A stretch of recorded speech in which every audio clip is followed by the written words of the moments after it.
همیشه گفتم آمریکا یک زبان میفهمه، زبانی که شما تو نیروی دریایی دیدید، زبان قاسم سلیمانی، زبان اینجوری. آمریکا زبان مذاکره و غیر و ذالک نمیفهمه. شما این از این پاسخ بهتر میخواید؟ آقای ظریف 2.5 سال رفت خندید و اینا رو تو بغل گرفت.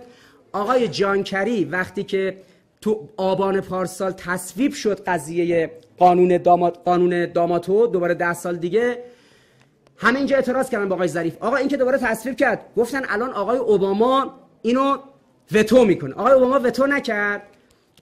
مرحوم آقای هاشمی اومد مصاحبه کرد با روزنامه‌های خودشون، گفت آقای ظریف اومده به من گفته جانکری زنگ زده گفته ببین فلانی جبران میکنیم. من مسخره کردم، گفتم یعنی چی جبران میکنیم؟ آقا رو کاغذ جبران نکرده. 1 ماه بعد انتخابات تمام شد، این که از تو مثلا بنگاه معاملات ملکی میگن حالا این خونه رو معامله کردیم، این جبران میکنیم. بعدا تمام شد. آقای ظریف دوره آقای جانکری که تمام شد و آقای اوباما، ترامپ اومد سر کار، فردا مردم ریختن تو آمریکا علیه ترامپ راهپیمایی کنن.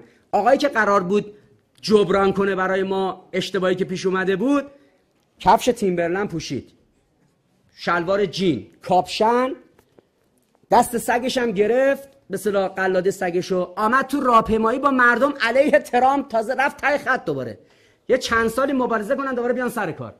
آخه این بنده خدا که قرار بود بیاد مشکل ما رو حل کنه، جبران کنه تو این قضیه، حالا دیگه ما به این همه چیزو باختیم، رفت خودش تو دولت آمریکا افتاده ته صف با مردمی که مخالف ترامپن، اومده تو خیابون علیهشون راهپیمایی کنه.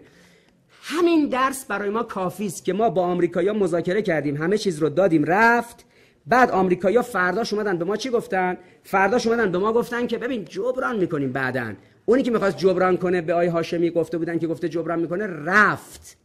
و امروز ما هستیم و آنچه که میراثی که از دوره آقای ظریف جانکری رو دستمون مونده که قابل در واقع پیگیری هم نیست.